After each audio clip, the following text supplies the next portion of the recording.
जय माता दी साथियों, कैसे हैं आप सब। आशा करती हूँ आप सब अच्छे होंगे। माता रानी की कृपा आप पर व आपके परिवारजनों पर सदैव बनी रहे, इसी कामना के साथ एक बार फिर से स्वागत है आप सबका आपके YouTube चैनल में।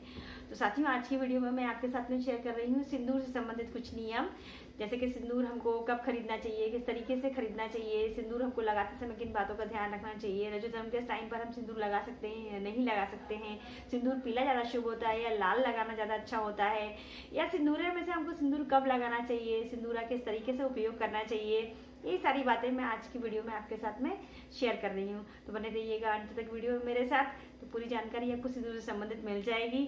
तो सबसे पहले मैं आपको बता दूं कि जब मैं बाल धोती हूँ, हफ्ते में 2 बार धोती हूँ, तो या जब भी कोई व्रत वगैरह होता है तो मैं बाल धोती हूँ, तो मैं किस तरीके से सिंदूर लगाती हूँ वीडियो में आपको दिखा रही हूँ। कि जब मैं बाल धोई तो आने के बाद में मैं डायरेक्टली सिंदूर नहीं लगाती हूँ। कई लोग डायरेक्टली सिंदूर लगा लेते हैं, कुछ लोग मुंह में खाने के कुछ मीठा रख लेते हैं, उसके बाद में सिंदूर लगाते हैं, तो वो भी ठीक होता है। लेकिन हमारे यहाँ पर ऐसे नहीं किया जाता है। मेरी मम्मी ऐसा किया करती थी कि वो मीठा गुड़ वगैरह कुछ रख लेती थी मुँह में और उसके बाद में सिंदूर लगाती थी। तो अगर आपके यहाँ ऐसा होता है तो आप ऐसा कर सकते हैं, वो गलत नहीं होता है। लेकिन हमारी सासू माता बोलती हैं कि पहले सिंदूर लगाना चाहिए, उसके बाद में कोई चीज़ छूना चाहिए। मतलब जेंट्स से तो कहा दूर ही रहना चाहिए, हमको उनको टच नहीं करना चाहिए। अपने बेटे हैं या अपने हस्बैंड हैं तो उनको टच नहीं करना चाहिए बिना सिंदूर लगाए। तो मैं इस चीज़ का ध्यान रखती हूँ।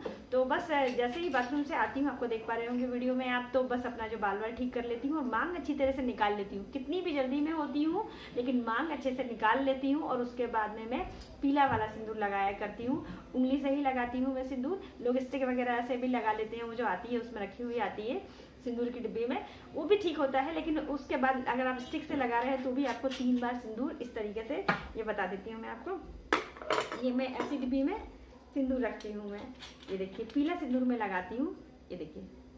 तो मैं इसी में से लगाया करती हूँ और इस तरह से मैं उंगली से छुआ लेती हूँ। 3 बार कम से कम मैं छुआ लेती हूँ। मैं स्टिक से भी लगाती हूँ तो भी मैं छुआ लिया करती हूँ। तो और अगर जैसे सिंदूर हमेशा अपने हाथ में लेकर इस तरह से लगाना चाहिए। कभी भी नीचे रखी हुई डिब्बी हमको नहीं लगाना चाहिए, हाथ में रख लीजिए, उसके बाद में ही डिब्बी खोलिए और आराम से सिंदूर लगाइए। बैठ के सिंदूर लगाना होता है। बाल अच्छे से मैं बांध लेती हूँ, सर पे पल्ला रख के फिर मैं सिंदूर लगाती हूँ। तो कभी भी खड़े होकर सिंदूर नहीं लगाया जाता और पूर्व दिशा की तरफ मुख करके ही हमको सिंदूर पहनना चाहिए। हमारे यहाँ पहनना बोलते हैं, इसलिए मैं बोल रही हूँ। हमारे यहाँ सिंदूर पूर्व दिशा की तरफ मुंह रखे, दक्षिण दिशा में तो कभी भी नहीं। अगर आपके यहाँ पूर्व दिशा में आईना नहीं लगा हुआ है तो दक्षिण दिशा को हमको बचा देना चाहिए। दक्षिण दिशा में हमको बैठकर कभी भी सिंदूर या कोई भी गहना या कोई श्रृंगार हमको नहीं करना चाहिए। इस चीज़ का हमको ध्यान रखना चाहिए। आप पूर्व दिशा में बैठ जाइए, आईने के सामने बैठ कर के ही मैं सिंदूर लगाती हूँ। कुर्सी पे बैठ जाइए, आपकी ड्रेसिंग टेबल है वहाँ बैठ जाइए, उस पर बैठ के और फिर उसके बाद में मैं सिंदूर लगाती हूँ। सिंदूर हमेशा मैं पीतल की डिब्बी में ही रखती हूँ, लकड़ी में भी हम रख सकते हैं। इसके अलावा जो प्लास्टिक और उसमें कांच में रख लेते हैं वो ठीक नहीं होता है, वो नहीं रखना चाहिए। लकड़ी में भी मॉइस्चर लग जाता है बारिश में सर्दी में, वो थोड़ा सा ऐसा चिपचिपा सा हो जाता है, इसलिए मैं उसमें नहीं रखती हूँ। सबसे अच्छी डिब्बी पीतल की होती है, मैं इसी में ही रखा करती हूँ। अच्छा, जब कभी रजो धर्म के बाद में तीसरे या चौथे दिन जब हम लोग सर धोते हैं, 5वें 7वें दिन हम पूजा करते हैं, लेकिन उस बीच में जब हम लोग सर धो लेते हैं तो मैं उसके लिए सिंदूर अलग रखती हूँ। उसमें से पीले वाले में से नहीं लगाती हूँ, इसमें से लगाया करती हूँ। ये लाल कलर का सिंदूर मैंने अलग रखा हुआ है, इसमें से लगाती हूँ। पीला सिंदूर उस टाइम में मैं नहीं यूज़ करती हूँ, उस टाइम में सिर्फ ये लाल वाला ही लगाती हूँ और उसे मैंने अलग रखा हुआ है। इसको मैं और कहीं यूज़ नहीं करती हूँ, पूजा पाठ वाली जगह पर इसे यूज़ नहीं करती, इसे मैंने अलग रखा है। अच्छा, जिस टाइम रजो टाइम रहता है उस टाइम पर मैं इस स्टिक से सिंदूर लगाती हूँ। स्टिक मैंने अलग रखी हुई है, उसी टाइम के लिए रखी हुई है।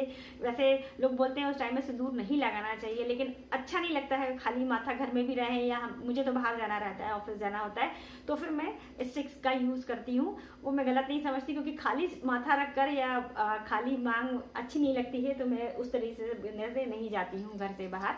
इस चीज़ का मैं ध्यान रखती हूँ। और सिंदूर कभी भी हमको पलंग पर नहीं रखना चाहिए। बेड पे सिंदूर ना तो रखना चाहिए और ना ही हमको बेड पे बैठ के लगाना चाहिए, ना ही किसी और को लगाना चाहिए। अच्छा, मेरे घर में जब कोई आता है तो मैंने उनके लिए सिंदूर अलग रखा हुआ है।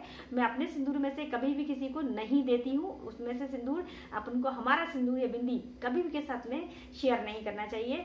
किसी और को लगाना है तो आप डिब्बी अलग से रखिए, उसमें से दान कीजिए। अगर दान करना तो बहुत अच्छा होता है। अच्छा, हम सिंदूर खरीद कर लेकर आए तो हमें ध्यान रखना चाहिए मंगलवार और रविवार वाले दिन सिंदूर नहीं खरीदा जाता है। अगर आप स्पेशली खरीदने के मकसद से ही जा रहे हैं, सिंदूर खरीदना है आपको श्रृंगार का सामान, तो फिर शुक्रवार के दिन खरीदिए। और इत्तेफाक से यदि आप चले गए तो ध्यान रखिए मंगलवार या रविवार हो तो मत खरीदिए। अगर आप तीर्थ यात्रा पे गए हैं तो वहां से सिंदूर बिंदी जरूर लाइए, चूड़ी लेकर आइए, और उसमें फिर आपको दिन देखने की आवश्यकता नहीं होती है। आप बिना कुछ दिन देखे आराम से आप सिंदूर खरीद सकते हैं और ले सकते हैं, और उसे दान भी कर सकते हैं। और सिंदूर दान करना तो बहुत अच्छी चीज़ होता है, तो सिंदूर तो हम बिल्कुल दान करना ही चाहिए हमको। अच्छा, अब सिंदूर हमको कब कब नहीं लगाना चाहिए। लोग बोलते हैं कि प्रतिदिन सिंदूर नहीं लगाना चाहिए, लेकिन मैं सिंदूर प्रतिदिन लगाती हूँ। और किस तरीके से लगाती हूँ कि जब पूजा करने जाती हूँ, सिंदूर तो माथे में लगा ही रहता है, तो पूजा करने के लिए जाती हूँ, तो जब माता रानी को सिंदूर में प्रतिदिन लगाती हूँ तो उन्हीं से ही लेकर के मैं अपने माथे पे लगा लिया करती हूँ। 3 बार लगाती हूँ। वहाँ मैंने डिब्बी अलग रखी हुई है, तो मैं माता रानी को चढ़ा करके उनके ही चरणों में छुआ करके 3 बार अपने माथे पे लगा लिया करती हूँ। प्रतिदिन ऐसे लगाती हूँ। कभी सिंदूर गलती से हमारे हाथ से गिर जाए, या बच्चे धक्का धुक्की में गिरा देते हैं, बच्चे गिरा देते हैं, तो मैं सिंदूर को समेट लेती हूँ, हटाती नहीं हूँ, पल्ले से पोंछ लेती हूँ और अपनी डिब्बी में ही मैं रख लेती हूँ उसे। और अगर आपको लगता है कि मैं यूज़ कर लेती हूँ, अगर आपको लगता है कि आप इसे यूज़ नहीं कर सकते क्योंकि नीचे गिर गया, लेकिन मैं यूज़ कर लेती हूँ। बाय द वे कभी गिर जाता है, हमारे हाथ से गिर जाता है, तो मैं उसे यूज़ करना गलत नहीं समझती, उसे हम यूज़ कर सकते हैं। अगर आपको लगता है तो फिर आप वो अशोक का जो पेड़ होता है वहाँ पर ले जाके हमको रख देना चाहिए। और ये बिंदी भी अगर आपकी पुरानी हो गई है, आप उतार रहे हैं, तो वो बाथरूम वगैरह में लगा देते हैं, तो वो नहीं करना चाहिए, हमको अशोक के पेड़ के पास जाकर चिपका देना चाहिए। और अच्छा, कुछ लोग कहते हैं कि सिंदूर हमको प्रतिदिन नहीं लगाना है, तो मैं तो डेली लगाती हूँ। मैं माता सीता और हनुमान जी के जो लिखे गए हैं, रामायण में लिखा हुआ है कि माता सीता पूरी मांग भरकर सिंदूर लगाती थी। लोग बोलते हैं बचा बचा के लगाना चाहिए, लेकिन नहीं, हमारे यहाँ तो जब छठ पूजा होती थी पूरे नाक से यहाँ से लेके पूरे यहाँ तक सिंदूर लगाया जाता है। तो मैं उस चीज़ को नहीं मानती हूँ। मैं माता सीता जैसे हनुमान जी से कही थी कि जितनी मैं मांग भरूंगी उतना ही उनकी आयु बढ़ेगी, तो राम जी की आयु बढ़ जाएगी, तो पूरा हनुमान जी ने अपने पूरे देह पे ही लगा लिया था। तो मैं उसी सिद्धांत पे चलती हूँ। सिंदूर में जितनी मेरी मांग निकलती है पूरी मांग भर के मैं सिंदूर लगाती हूँ। जब माथा धोती हूँ, और जिस दिन माथा नहीं धुला रहता है, बाल नहीं धुले हुए रहते हैं, तो मैं थोड़ा थोड़ा माता रानी से लेकर प्रतिदिन लगाया करती हूँ। और ऐसा कहा जाता है कि जब भी हम मांग निकालें हमको सिंदूर लगाना ही चाहिए, भले दिन में 3 बार निकालें, 4 बार निकालें। एक बार तो हम कंघी करते ही हैं, बिना कंघी किए हुए या बाल खुले हुए में हमको सिंदूर नहीं लगाना चाहिए। मैं बाल ऐसे भले चाहे जल्दी में भी रहूँ तो ऐसे क्लच कर लेती हूँ, लेकिन सिंदूर बालों को बांधने के बाद ही लगाया करती हूँ मैं। और सिंदूर हमको कब कब नहीं लगाना होता है, अगर किसी घर में सूदक है, सूदक मतलब यदि कोई बुरा काम हो गया है, किसी का देहांत हो गया है, तो वो 12-13 दिन में सिंदूर नहीं लगाया जाता है, तो वो उस टाइम में सिंदूर नहीं लगाते हैं। लोग पीरियड्स में भी नहीं लगाते हैं, तो मैं भी नहीं छूती हूँ सिंदूर, तो इसलिए बताया मैंने, मैं ये स्टिक से सिंदूर लगा लिया करती हूँ।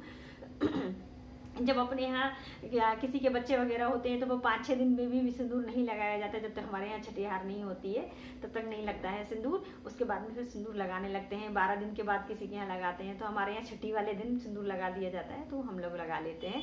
पीला सिंदूर ही हम लोग लगाते हैं, शुभ काम में तो हम पीला ही लगाया करते हैं। तो अगर आपके यहाँ पीला लगता है तो आप पीला लगाइए, आपके यहाँ लाल लगता है तो लाल लगा लीजिए, उसमें कोई संशय वाली बात नहीं है। दोनों ही सिंदूर बहुत शुभ है।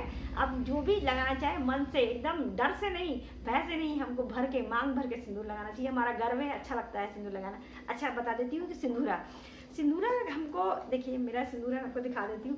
जब भी सिंदूरा लगाएं तो जमीन पर रख, तो मैंने बताया सिंदूर लगाना ही नहीं चाहिए। हाँ, कोई पूजा पाठ कर रहे हैं तो आप सिंदूर नीचे रख दीजिए, नहीं तो आप जमीन पे सिंदूर नहीं रखना चाहिए। इस तरह से गोदी में रखिए और अपने सिंदूरों में से किसी को मत लगाइए। कोई विशेष पूजा पाठ होती है या कोई व्रत वगैरह है तो आप सिंदूर में से ही सिंदूर लगाइए। बाकी लोग सिंदूर निकाल के इसे रख देते हैं डिब्बी में, वो हमें नहीं करना चाहिए। डिब्बी में कभी भी सिंदूर निकाल के अलग से नहीं, हमेशा सिंदूर भरना चाहिए, निकालना नहीं चाहिए इसमें से।